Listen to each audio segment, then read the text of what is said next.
Hey y'all, yeah, we're out here. You can hear the birds chirping, and we have some lovely scenery around here at the park. And there's three different sort of layers of messages that I can give to you right now, sort of instructional messages. And one is the idea and the application of resourcefulness. What does it mean to be resourceful? To be resourceful is to use what's at your disposal. Use what you have available. Look around, notice what's in your environment. What are your assets? Is it sunshine? Is it fresh air? Is it some very good nutrition? Is it some nice pure water? Whatever you conceive to be the healthiest water, maybe, type. Or is it some kind of double bar that you can do some sort of a type of massage with?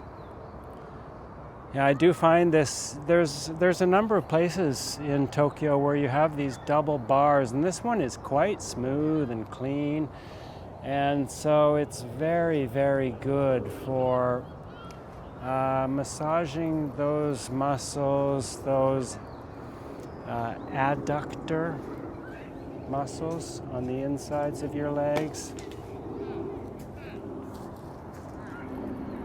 Yeah, and I can watch a little bit of frisbee golf. Ooh, that little kid throws that frisbee. He knows what he's doing. Yeah, I can watch a little bit of frisbee golf. And I can watch the airplane taking off from Haneda Kuko.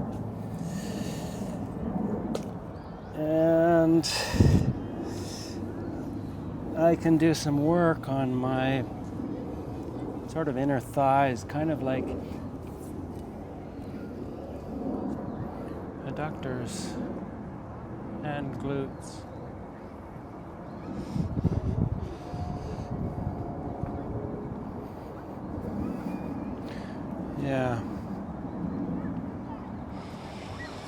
Yeah, so this double bar is really, really handy for many different types of self-care out here in the fresh air with the beautiful trees.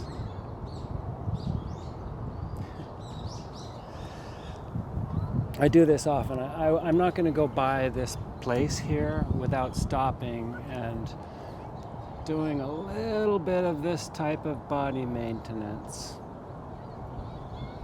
work. Yeah, I'm putting I can put as much or as little weight on the point of impact as I want to. I can either put almost my whole body weight there and use hands and other leg just mostly for balance, or I can take on some weight with my hands, or put a foot on the ground, let's say, take some weight there as well, so I can really control how much pressure I'm putting. I'm trying to find the places that are sensitive, like I'm rocking back and forth through that sensitive place there, trying to relax while I do this. You don't want to create so much pain and agony that you tense up to protect yourself. You want to be able to relax those muscles while you're doing your foam roller or any of this type of self-massage type of thing. Control the amount of pressure so that it's not too painful. You're just kind of like causing a little discomfort. Yeah, okay, maybe not as much pain as you can tolerate, certainly. As much pain as you can possibly tolerate is probably too much, I'm guessing. Although I haven't done some scientific study on this, but I have been around for a while and I'm still going strong, and I don't know it's hard to separate cause from effect and decide how much benefit various things do because there's so many factors. But I have been skating very, very well recently, and I've been doing a lot of this type of self-care. And so Yeah, I think there seems to be a correlation and maybe even a causality. Yeah, and so let me just move you around here a little bit if you don't mind. We can do a 180 if we want to. And I'm just going to show you, you can see this this bar right here. Move this away just a little bit. So you can see the rounding on the end of that railing there, huh? Yeah. Yeah, this is very good for glutes. Very, very good for glutes. Or, yeah, that's kind of glutes. That's actually quite stiff right there and painful, because I just recently started discovering places that are, I mean, really ideally you want to massage your whole body, your head, your scalp, your face, your neck, your shoulders. Massage all of those muscles and myofascia in some way, in multiple ways. Like this, for example. You can also do this with a hard ball or a ball of any, even a softer ball, tennis ball. If it's a softer ball like a tennis ball, you can put more weight on it. The weight kind of spreads out a little bit more. But go by what feels. Go by that sensation of pain. Pain first as a means of finding the stiffness and tightness in the muscles, because tightness and stiffness and pain tend to go together. Yeah, so I haven't exhaustively covered this, some of the things that but I've given you kind of an idea of some of the things you can do, so you can be resourceful. I've taught you some specific ways of taking care of your body. Yeah, massage is one of them, and also stretching is another. So right now I am using this bar in another way. I don't need the double bar for this, of course. Yeah, trying to extend my range of motion in every possible direction, right? I'm trying to extend my range of motion in every possible direction. And this kind of stretching over the glutes and hip,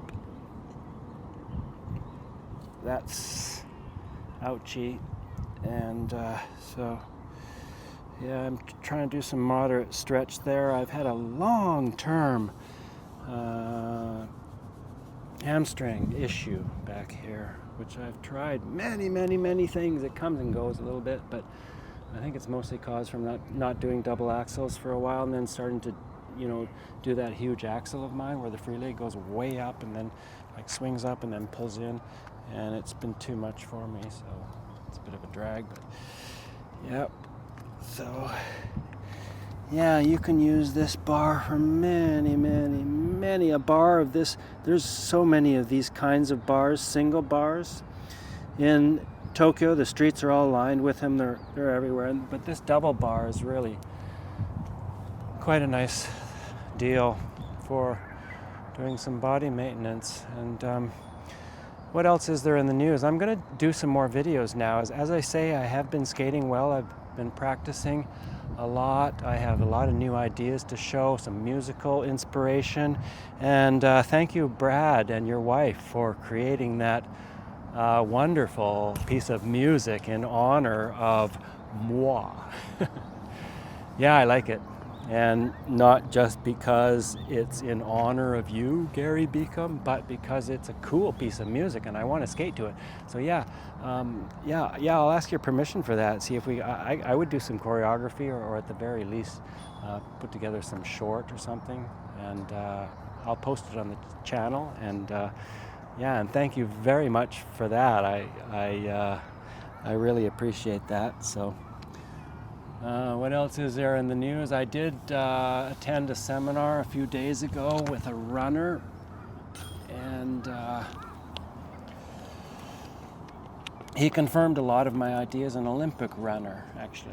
So another Olympic athlete I met over at Tobu, and he confirmed a lot of the ideas that I believe in about sports in general, the cross-section that all sports have in common type of thing. And like, for example, being satisfied with slow, steady progress, or warming up gradually, these sorts of things. And so that's always an inspiration, to have a cross-pollination of ideas with somebody from a different sport. And I run as well. These are running shoes. These are very lightweight Mizuno running shoes, very lightweight, super lightweight.